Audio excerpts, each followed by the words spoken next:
Today on Investigate TV Plus. A growing scam allows criminals to access your cell phone before you even realize it. It was such a panic that something was so out of your control. We explain how SIM swapping works and the steps you can take to protect yourself. And it was probably one of the most traumatic experiences I've ever gone through. Plus, a path to sobriety. Really, empathy is the killer of shame. How this drug and alcohol recovery program is giving young people a chance to thrive. Then, how a little tea house is brewing up a lot of love. You are perfectly made, and so am I. I'm happy you're here. In-depth stories that inform and inspire. You're watching Investigate TV Plus.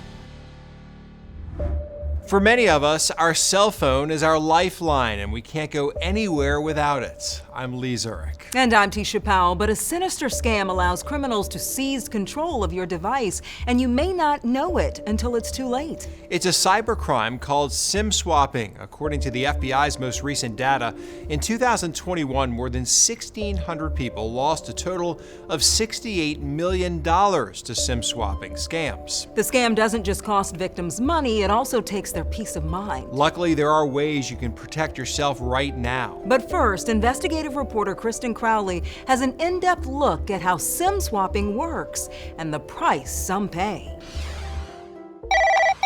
For most of us, our cell phones are our lifelines. They hold access to everything from our contacts, to our passwords, to our bank accounts. And in an instant, it can all be taken from you. And it was probably one of the most traumatic experiences I've ever gone through. Daisy Jing.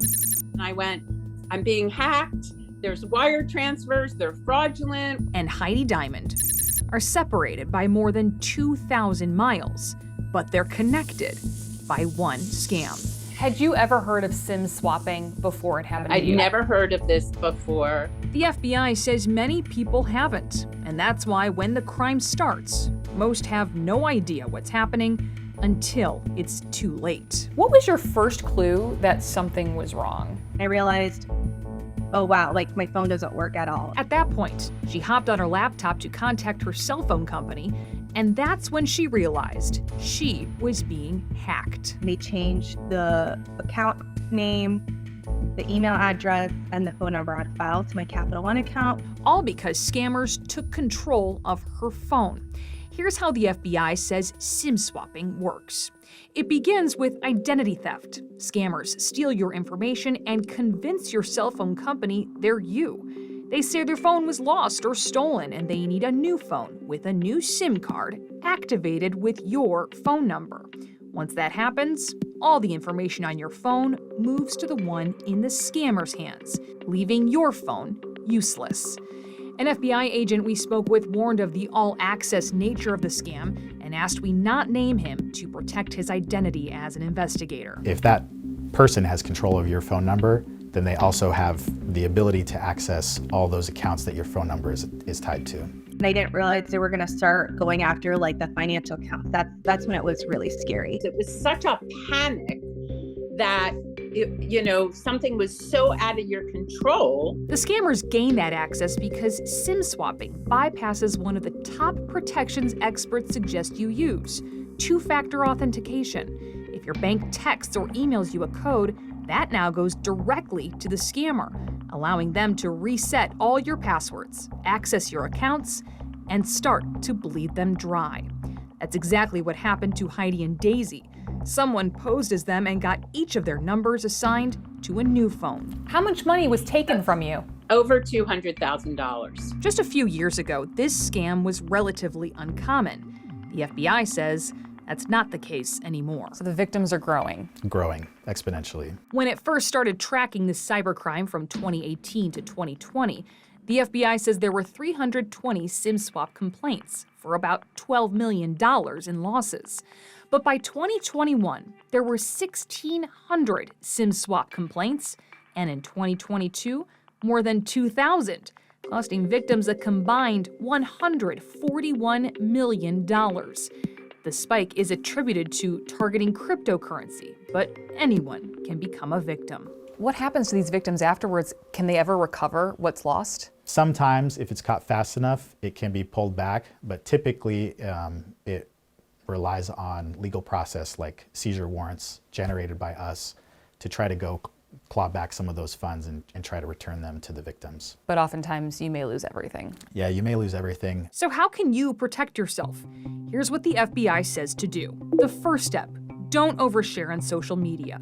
Information like the city you live in, where you work, who your family members are, can be used to steal your identity. Sharing details that you have cryptocurrency also makes you a target. Next, set up extra layers of security with your bank and other accounts. You can tell the institution you want to require a code word for certain transactions. You can also give two-factor authentication with a physical security key, essentially a flash drive, instead of using your phone number or email. Daisy was lucky. PayPal stopped the transfers before they went through, and Heidi's bank eventually reimbursed her money. But she says she wants more than just her money back. I want my day in court. I want these people found. I want them convicted. I want them put in jail. They also want their story to serve as a lesson to others. Be vigilant now, so you won't regret it later. In November 2023, in an effort to combat SIM swapping, the FCC created new rules for cell phone companies. Yeah, they're now required to notify customers whenever a SIM change request is made on their account. For another layer of security, many cell phone companies require a PIN to make changes to your account. When it comes to two-factor authentication, experts say you should avoid using your phone number. Instead, experts recommend an authentication app like Google or Microsoft Authenticator. Still ahead, a place for seniors to get fit. This is all easy, subtle, it isn't affecting your joints. This unique take on a judgment-free gym. Don't feel intimidated by, these nice young hot bodies. Plus, at this high school, you won't find teens talking about partying. This was so different because it was like, every single day for the next 3 years, I'm going to come here and I'm going to be surrounded by other people who are also excited to be sober. How one high school is helping teens struggling with addiction recovery while they earn their diploma. You can watch Investigate TV Plus anytime online. Just subscribe to our YouTube channel at Investigate TV. You can catch stories and full episodes.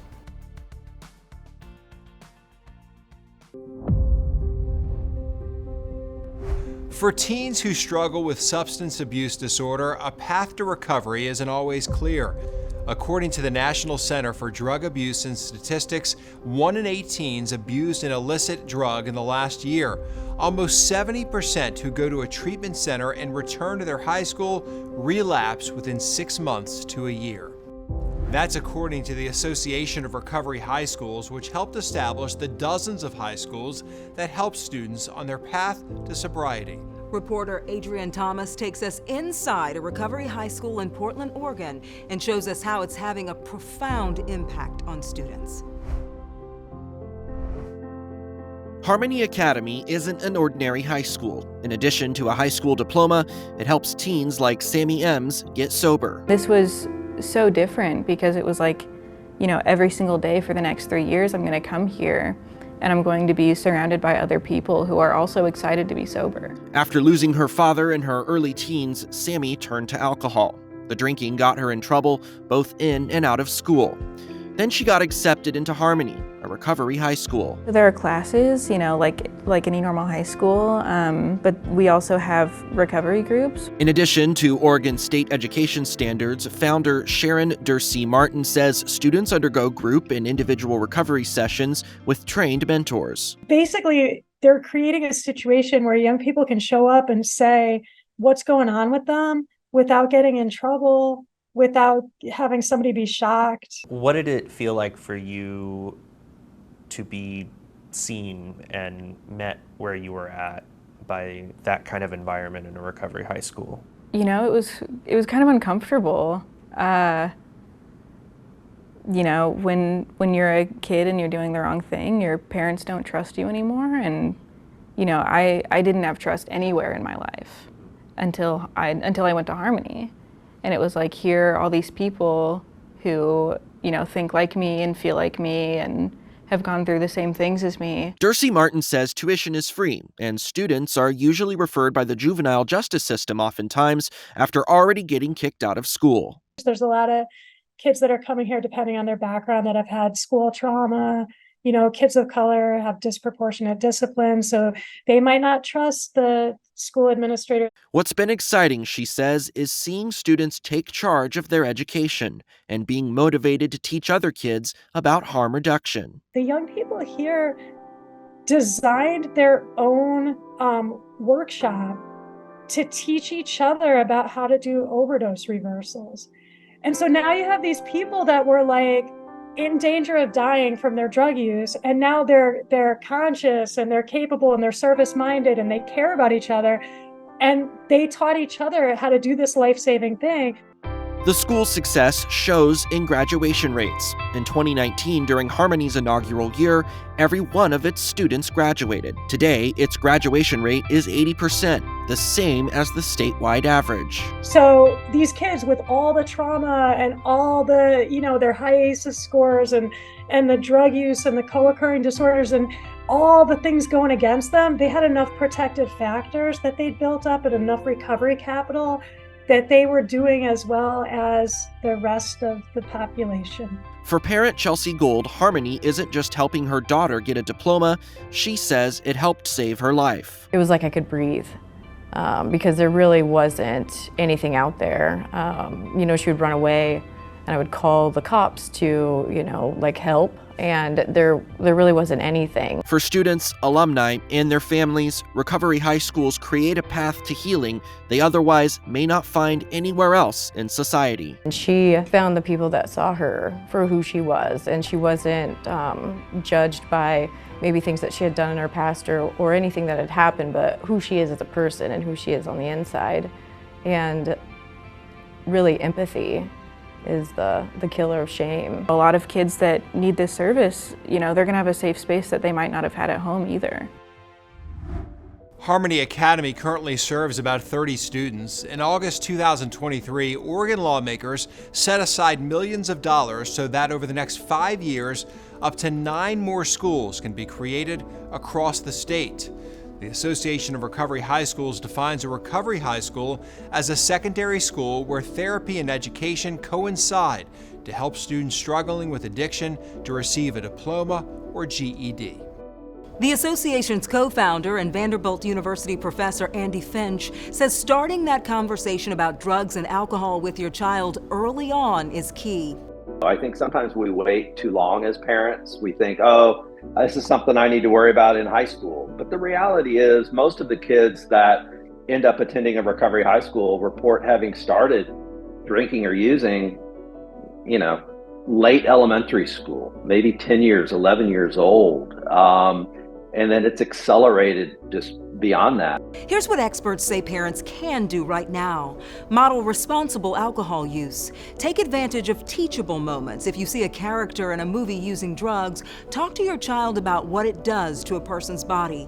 And finally, have a planned out for your kid if they're feeling pressured by their friends. For example, a code word that your child can text you to get a ride home ASAP.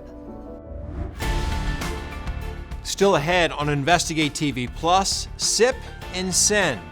Just like a little wonderland, you know, something where people are just like experiencing things for the first time. How a tea house is brewing up love with letters. If you feel love, you're going to want to give love.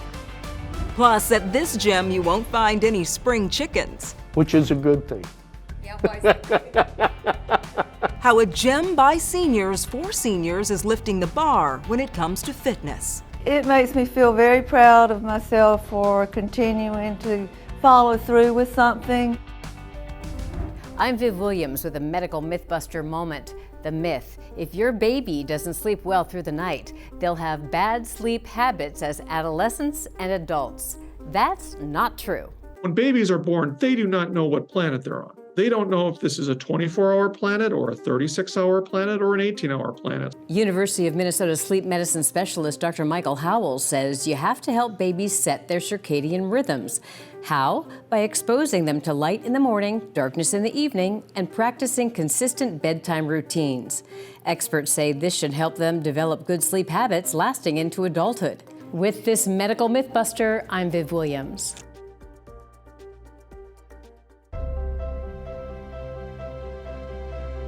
The year 2030 marks an important turning point in U.S. demographics. According to the U.S. Census Bureau, all baby boomers will be 65 and older, which means 1 in 5 Americans will be a senior. And 10 years from now, the Census Bureau estimates older people will outnumber children for the first time in American history. For people who want to live a long and healthy life, the CDC says regular exercise is key. The agency recommends activity like walking for 30 minutes 5 times a week. The bottom line, some exercise is better than none. Reporter Lauren Korn takes us to a gym in South Carolina that's changing the way seniors think about fitness. Okay, go kind of slower on your motions. Pushing. Go a little slower. Pulling. And we don't need much weight. And pedaling for progress. Don't feel intimidated by, these nice young hot bodies that are still out there. You won't find fitness models or full-size mirrors here. Which is a good thing. How you doing, Susie? Just Greg and Brenda Hoffman training their peers at push-pull. So Jim's gonna do 10 pushes. A one-of-a-kind gym founded by seniors for seniors. Because I've never stuck with anything like exercise programs for very long. So this is a record. Looks like you're about there today. Yeah, I'm getting there. Good. Susie Katusak is working to improve her strength and balance. We'll keep stepping. After suffering a stroke 6 months ago. They encourage you to go at your own pace. Keep challenging yourself, but you're not expected to kill yourself in here, For one thing, you're not lifting weights, which I think can be, if you're not done properly, they could be damaging, especially at my age. The fitness center, tucked in the back of a strip mall, plays nothing but oldies. While folks work out on zero-impact air-powered machines designed to give you a full-body workout. This is all easy, subtle, it isn't affecting your joints and tendons and connective tissues. You can adjust the weight 1 pound at a time, so you don't have to go up a lot at one time. You're going to get a good workout today. Jim Johnson says he enjoys testing his strength and seeing the results. The doctor said my cholesterol was better, my blood pressure was lower, and I truly believe it was all because of the workout here that we saw those improvements. Making friends is just an added bonus. You have people who are seniors in your own age group, so it's really like a social club almost. Works out well. It's building up self-confidence and a better quality of life for years to come. It makes me feel very proud of myself for continuing to follow through with something, and it makes my self-esteem feel good, and so it encourages me to keep going. We've had tears in our eyes from some of their stories. I mean, we're like, wow, and we look at each other like, we helped do that. You heard that, Susie's gonna bulk up. I know, that's such a great place with so many benefits. Just getting folks out of the house, too. Out of the house, and we said like walking and doing that exercise and some of that lifting, that's good for everyone to take advantage of. All right, still ahead on Investigate TV Plus, a note steeped in sentiment. It's as simple as a little child, 6 years old, just writing, "I love you." How an historic tea house is serving cozy brews and positivity.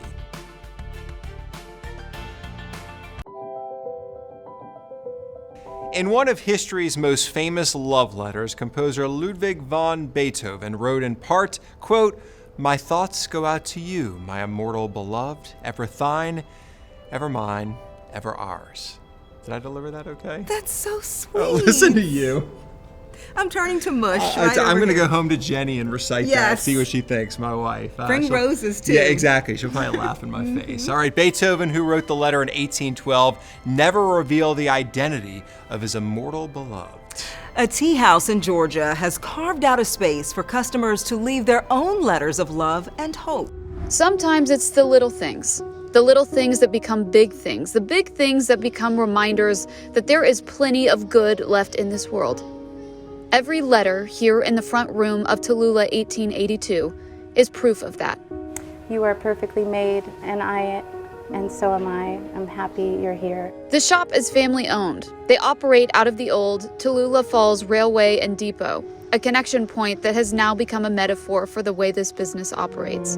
What did you want people to feel when they came into this space? Love. The inside of the shop is full of regulars. And I've been coming here since they opened it. Every nook and cranny has some kind of unique little addition. You could sit in the shop for hours and not catch everyone. I don't know, just like a little wonderland.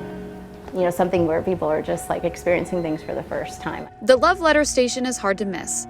It sits right by the front door, directions clearly labeled, leave a letter, take a letter. Christine's daughter took on the nook herself.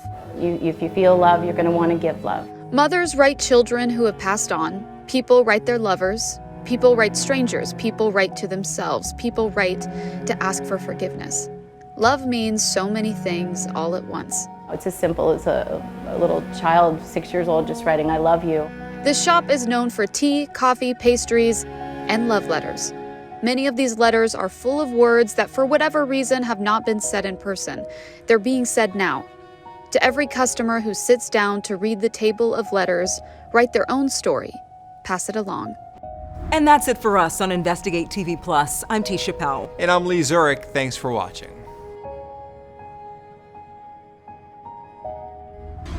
Next time on Investigate TV Plus, spotting the signs of domestic abuse can oftentimes start here. Beauty professionals have been in a position to see the signs of domestic abuse since the beginning of time. An in-depth look at the effort to arm hairstylists across the country with life-saving training.